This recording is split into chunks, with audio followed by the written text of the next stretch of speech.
안녕하세요, 찰리브라입니다.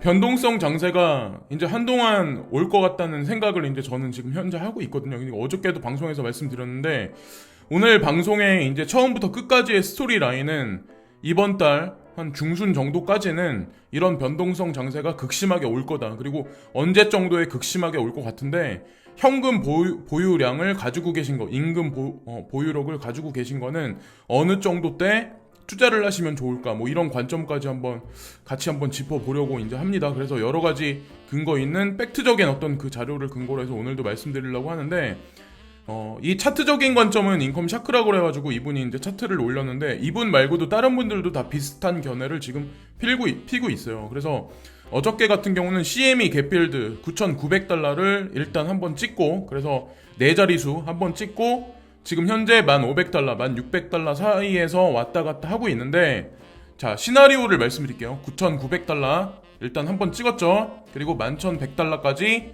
이번 주 주말이든 다음 주 언제까지 천천히 올라갈 가능성이 있다. 근데 문제는 어디냐면 11,100달러까지 올라가는 건 좋은데, 여기서 첫 번째 1,800달러까지 조정이 주면 이거는 진짜 베스트 시나리오예요. 예.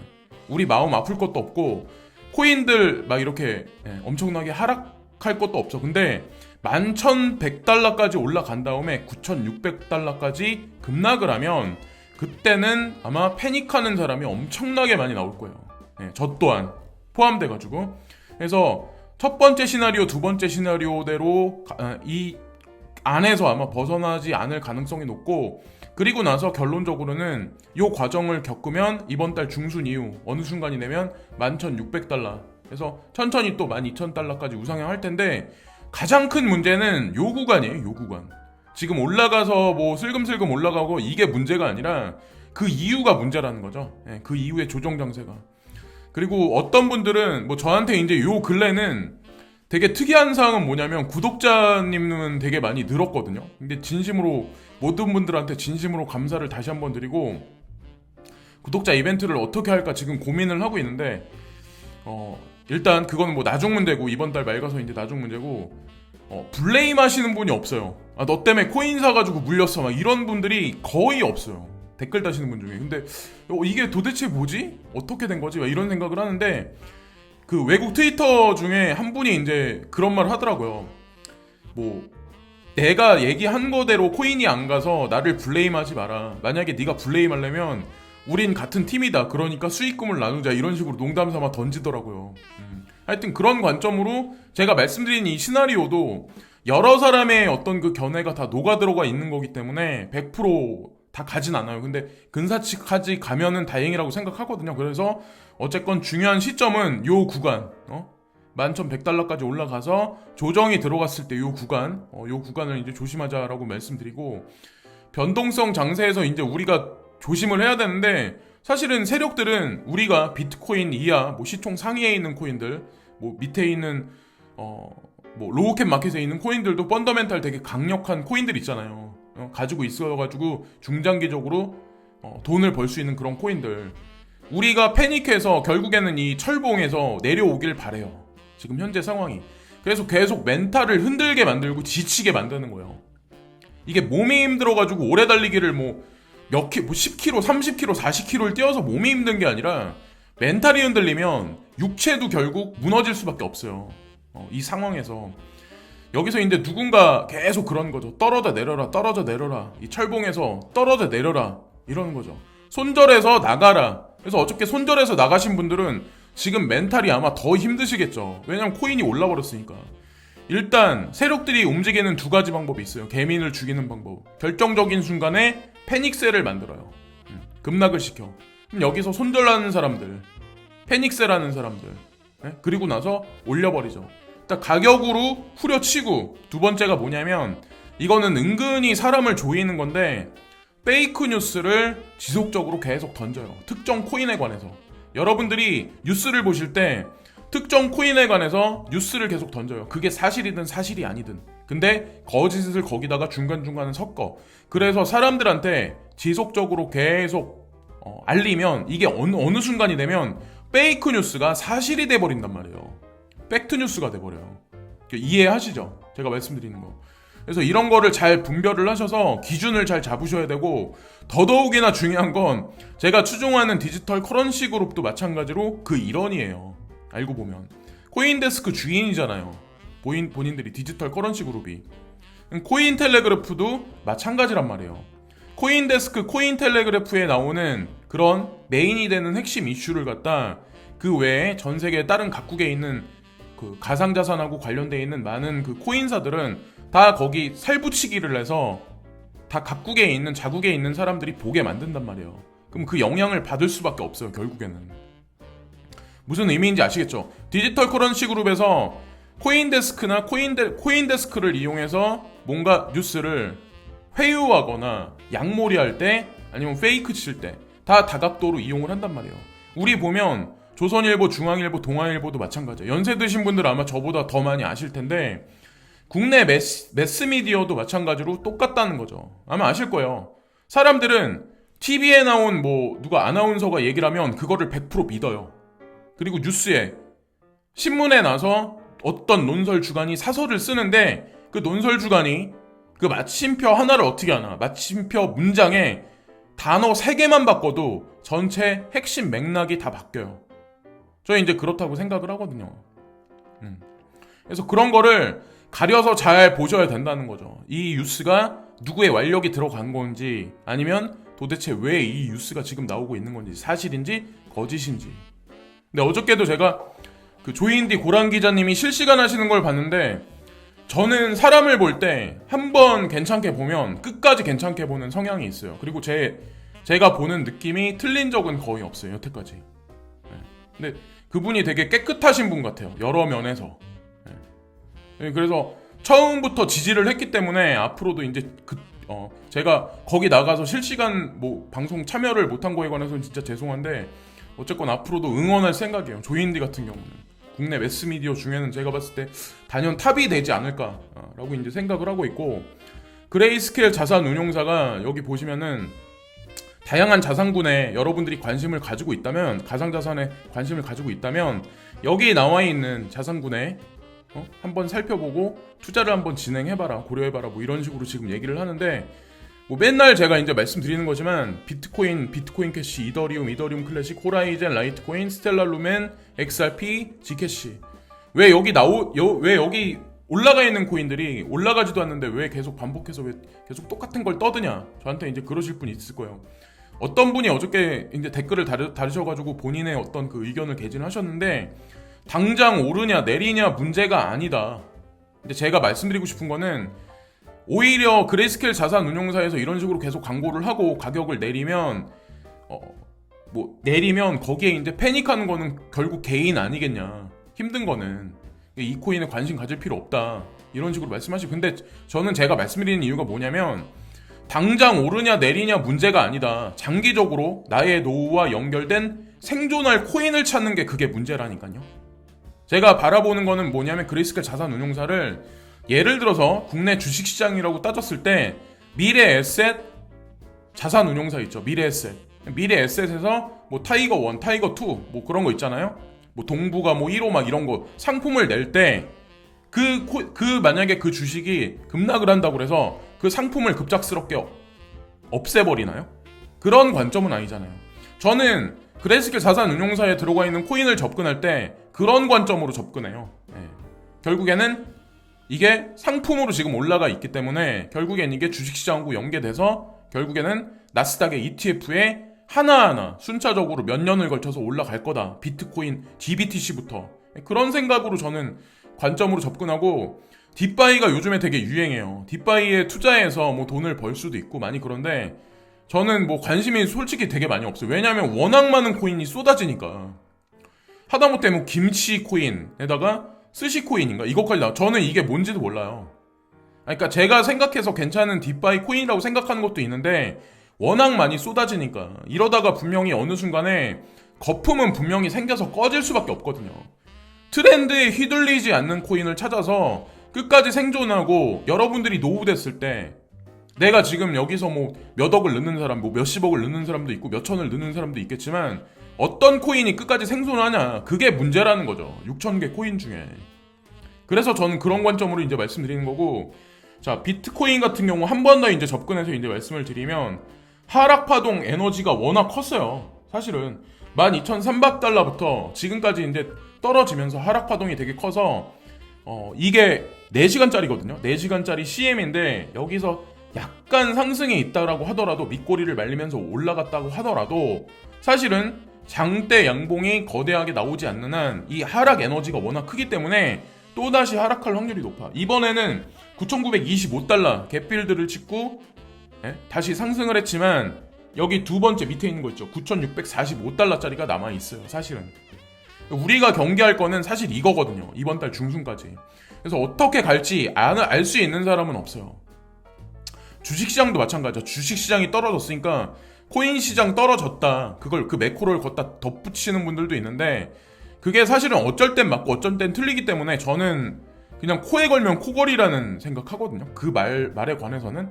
자, 근데 한 가지 좀 되게 시장을 약간 워밍업하는 어떤 그런 약간 따끈따끈하게 달구는 어떤 그런 뉴스가 오늘 새벽에 나왔는데 CNBC에 나왔어요.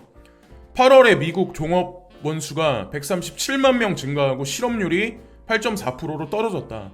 종업원 수가 137만 명이 증가하고 전문가들 예상이 132만 명에 상회했다. 실업률이 7월에 10.2%에서 8월에 8.4%로 줄고 이는 전문가들 예상 9.8보다 낮은 것. 경제가 그래도 천천히 긍정적으로 돌아가는 것 같네? 라는 보도가 CNBC에 나왔어요. 주식시장을 다음 주 들어서 어떻게 운영할지에 관해서 대충 우리가 예측을 할 수 있어요. 지금 주말에 이 뉴스를 CNBC에 던졌다. 그러니까 누가 이 뉴스를 만들었을까요? 특히 정부의 34만 4천 명의 고용이 월 증가에 큰 목을 담당했다.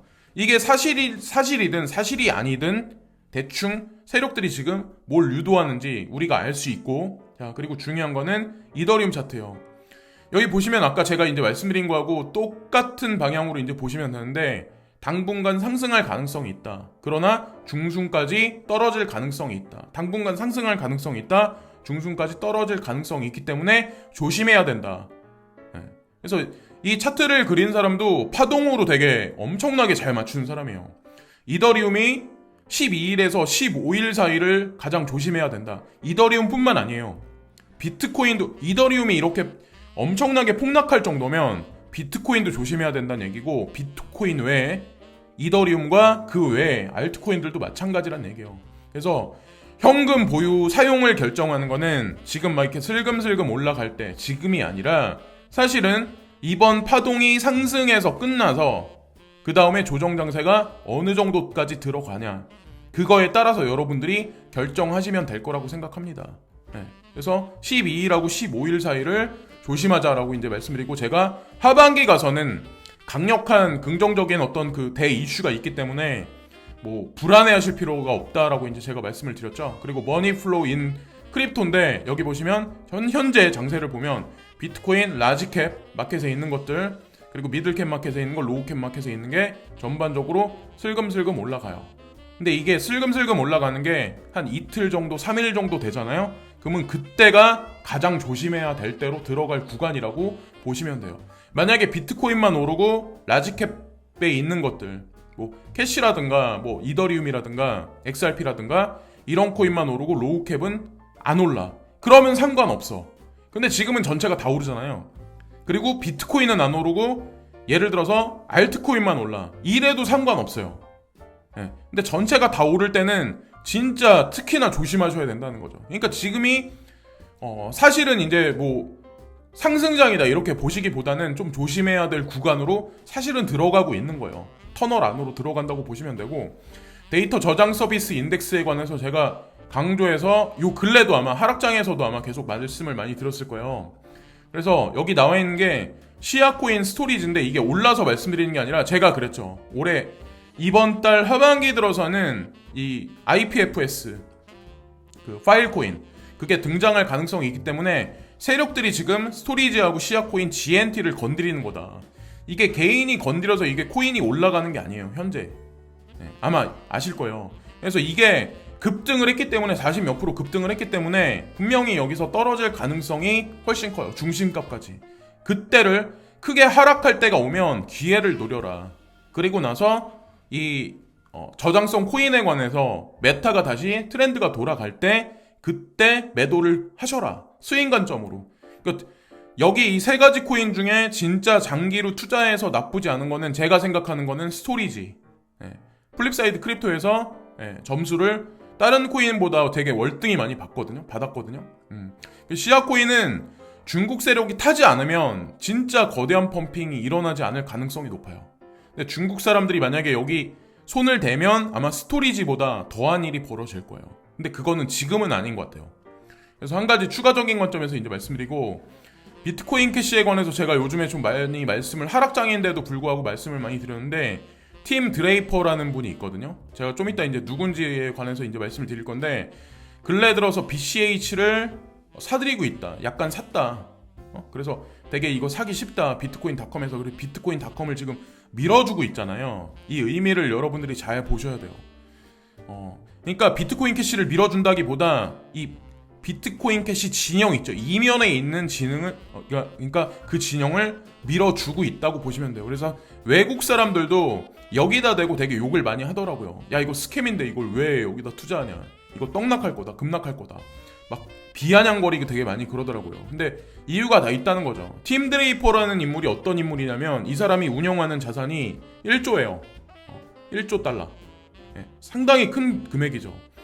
이분이 뭐 학벌도 배울 만큼 배우신 분이고, 가장 중요한 건 어떤 하나의 그 산업군에 있으면 초기 투자를 되게 잘 하는 사람이에요. 그래서 코인베이스에도 이제 최근에 투자를 했었고, 테슬라에서 돈을 많이 버셨고, 그리고 바이두도 초반에 투자하셔가지고 돈을 많이 버셨고, 한메일도 마찬가지로 초기에 투자하셔가지고 돈을 많이 버셨어요. 그래서 초기에 투자했으니까 초기에 투자했던 사업들은 당연히 다 잘 될 거라고 감안해서 이 사람 뭐 이분 인사이트로 이제 예지하셔가지고 다 결론 내리었고 다 성공하신 거죠.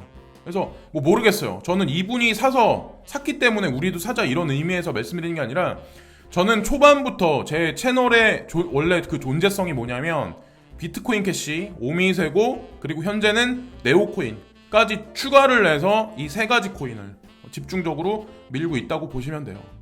지금 현재 가격이 어떻게 되든 그거는 저는 상관없어요. 저는 중장기로 큰 수익이 날 거라고 이제 생각을 하고, 디센트럴랜드, 베리 실버트가 이것도 DCG에서 집중적으로 이제 밀고 있는 알트코인 중에 하나인데, 중요한 게 이게 이니셜이 마나코인이고, 제가 말씀드렸죠. 100원 이하에 사둬서 나쁘지 않다.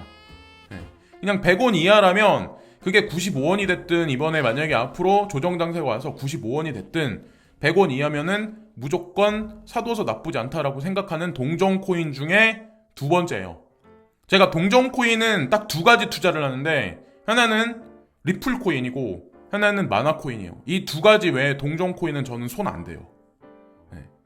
그게 왜 그런지 모르겠는데 저는 하여튼 동종 코인은 그렇게 관심이 많이 없어요. 그 네오 코인 같은 경우도 보면은 2만 원 이하. 근데 이번에 2만 원 이하까지 깨지진 않았잖아요. 그래서 2만 원 이하까지 올지 안 올지는 모르겠지만 2만 원 이하에서 꾸준히 매집하셔도 제가 보기에는 나쁘지 않다라고 이제 생각을 하고 있는 코인이고, 자, 파일코인 메타에 관해서 제가 이번 달 하반기에 들어서 올 수도 있다라고 이제 제가 지난달부터 한 2달 전부터 이제 계속 말씀을 드렸었는데, 어쨌든 이유가 있으니까 스토리지가 오르는 거예요. 다 그게. 그러니까 순간적인 게 아니라. 자, 여기 보시면은 파일코인에 관해서도 지금 보면 에피소드 1이다. 그래서 시리즈로 지금 이 디크립토에서도 기사를 지금 제출하려고 하는 거예요. 왜 그럴까요? 그러니까 서서히 사람들한테 찌라시를 지금 뿌리기 시작을 하는 거예요. 누군가의 의도에 있어서, 명령에 있어서. 그렇게 보시면 돼요.